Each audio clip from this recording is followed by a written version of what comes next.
Hi everyone. In today's talk, we're exploring two main things: what semen is and how it connects to our energy. We'll also cover tips on saving and transforming this energy. Plus, we'll talk about the amazing things that can happen if you follow these tips. Lastly, we'll touch on the idea of practicing self-control in a marriage. It's important to know that everyone's journey is different. People follow this path for different reasons. Some want healing, some seek spiritual wisdom, and others are driven by the desire for success and personal growth. Please keep the comments positive and respectful. Share your experiences so we can learn from each other and support one another. Thank you for being part of this journey. Your presence means a lot to me. Now let's talk about brahmacharya, which can lead to unparalleled success in life, whether it's material or spiritual. By preserving vital energy, individuals can achieve incredible feats that might seem impossible. Semen represents a combination of energy and magnificence within each person. Wasting this valuable essence for temporary pleasure forfeits one's potential. Those who conserve and transform this vital essence are destined to shine in whatever they pursue. It's important to understand that the main purpose of sexual activity is to have children, not just for fun. Abstaining from sexual activity for about 2 weeks allows the body to take a break from constantly replenishing semen, relieving a significant burden for those who habitually use this vital essence. The principles that apply to men also apply to women, involving behaviors like sexual fantasies, pornography, masturbation, casual sex, and anything else that arouses sexual desires. The term brahmacharya comes from merging Brahman, the divine supreme, and sharathi, wandering or moving. So it means wandering in the divine or moving within the Almighty. Anyone, regardless of marital status, practicing this principle is a brahmachari. Beyond the literal meaning, brahmacharya represents a state of being that includes the mind, body, and consciousness. It means adopting a disposition without sexual or sensual thoughts, actions, and attitudes. This state is embraced by individuals to free themselves from worldly contradictions, aiming for a unidirectional state of bliss found in the divine creator. As each day goes by, you might notice some positive changes in yourself.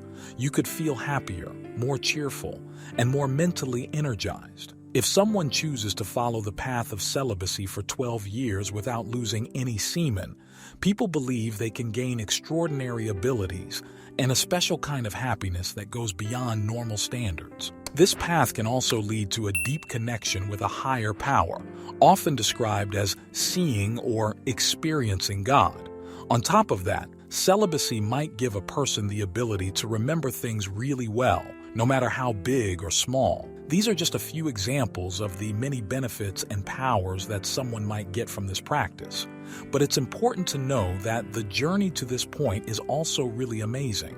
Every day, the pursuit of honest celibacy can make life more joyful and help a person grow and feel fulfilled. Now think about turning water into steam in a kettle. It's like a step-by-step process. First, you put the kettle on heat, then you seal it tightly. As the heat goes up to 100 degrees Celsius, you start seeing steam. This temperature is crucial. It needs to stay that way for a while to change all the water into steam. Now, what if the temperature drops a bit, or you don't hear it for long enough, or there's a leak in the kettle? In these cases, the water won't turn completely into steam. The kettle is like the environment needed for change. The heat is like the effort you put in. And sealing the kettle is like paying attention.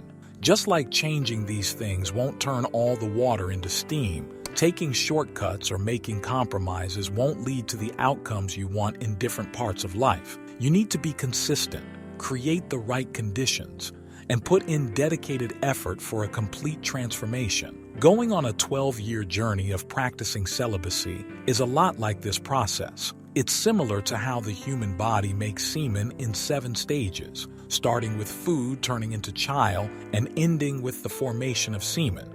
The 7th essential element in the body known as chakra. It's a carefully planned journey towards a positive change. This special substance, semen, is like a powerful mix of energy, strength, creativity, and greatness that's inside each person. It's like a source of potential that can create new life in our bodies. No other bodily fluid has the incredible ability to give life. Semen basically represents all the life force that flows through us. It's important to know that making every drop of semen takes a lot of a person's life energy.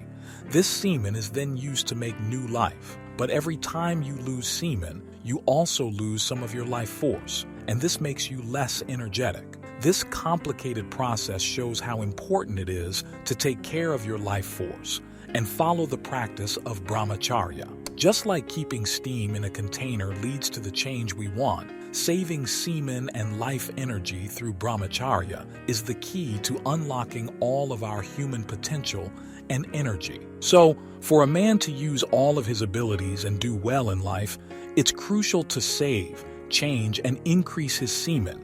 It's like the water in a kettle that needs the right mix of time, heat, and pressure to become steam. This means committing to 12 years of not wasting any semen in thoughts, words, or actions. This time and commitment are like the waiting period for life force to rise to a level where a person's greatness starts to show. Just like water changing into steam needs time, this practice of brahmacharya is about slowly improving your energy. After 12 years of practice, a person can unlock their true potential. This journey is about taking care of your inner strengths, like patiently tending to a flame until it becomes a strong fire. What are the benefits of this process? Well, you could say, what don't you get from it? Think of a barrel of water on its own. It has limited use, but turn it into high-pressure steam, and it can do so much more. It can make electricity, cook food, and power many things. In the same way, brahmacharya can transform you and bring extraordinary results in different parts of your life. Embarking on a special journey known as urdhvareta can bring about incredible abilities and even a divine vision. Achieving these remarkable feats opens doors to reaching one's highest aspirations, leading to self-realization, the very core and ultimate goal of human existence. The connection between siddhis, extraordinary powers, and brahmacharya is like uncovering hidden treasures within us. Siddhis are the amazing abilities that lie within our soul or atman, waiting to be revealed. However, layers of ignorance or avidya act like a protective shield, concealing these capabilities. Brahmacharya serves as the key to unlock this potential, allowing the radiant light of the soul to shine brightly. Can the harm caused by past loss of vital energy be reversed? The answer is encouraging.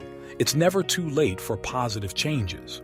Engaging in the practice of brahmacharya, even for a few months, can bring about significant improvements. While the scripture suggests that committing to 12 years of celibacy is ideal, starting the practice at any age brings personal growth and radiance. Past experiences are beyond our control, but the present and the future are in our hands. Initiating celibacy, regardless of age, leads to personal enhancement and a brighter aura. The decision to practice brahmacharya holds transformative potential at any life stage, akin to a late-kindled light still illuminating its surroundings. The benefits are like blessings, arising from the conservation of time and energy redirected towards productive activities.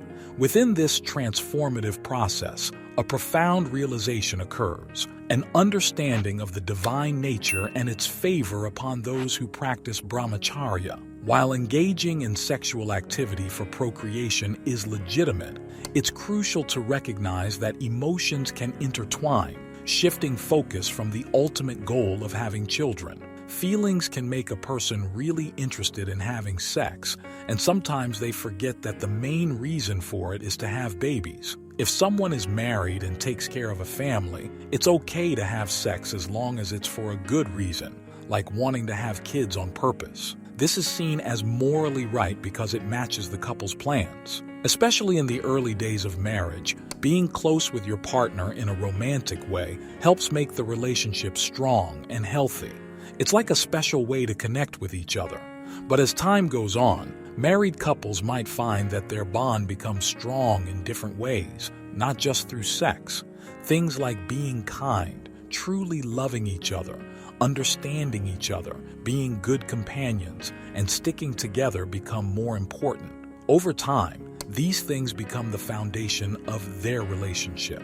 For someone who's not married, they are supposed to avoid all sexual activities, but for a married person, it's okay to have sex with their husband or wife, but only if they want to have a baby. Trying to live a simple and spiritual life while being married means having thoughts and actions that match this idea. By doing this, a married person can enjoy the same good things that a single person who chooses not to get married can have on their journey to understanding themselves better. The first 3 to 4 months of not having sex can change a person's thoughts and feelings a lot. During this time, a person might start feeling really peaceful inside, a calmness that they might not have known before. But it's important to think carefully about this change.